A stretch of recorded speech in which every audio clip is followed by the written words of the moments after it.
Hello everyone, in today's tutorial I will show you how to map myrun with the Apple Watch. First, you should have your Apple Watch synchronized with your phone. To do so, you should go to the settings. You should go to the watch application. You have it on your iPhone, and you should start synchronizing your Apple Watch with your phone. If you have it synchronized, you should now go to the mapmyrun application. Then we have uh, to synchronize the Apple Health Kit with mapmyrun, and then uh, we should go to app in device.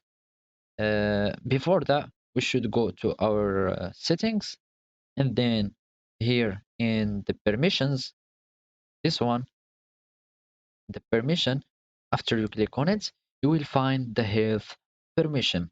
You should uh, activate the health permission here.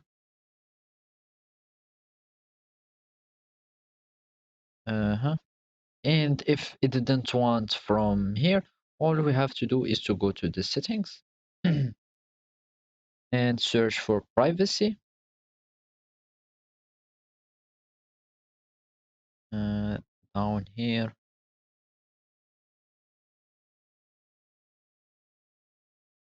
here it is. Now we will go to the health kit and we will choose Map My Run and activate all the categories. After that, we go to our Map My Run application and we will go to the equipment, and here I will choose the Apple Watch. After choosing an Apple Watch, you will find another window here that will appear in the beginning of the page. So you will now be able to connect your Apple Watch with mapmyrun. So simply, those are all the steps that you have to do to sync your Apple Watch with mapmyrun. So thank you for watching and goodbye.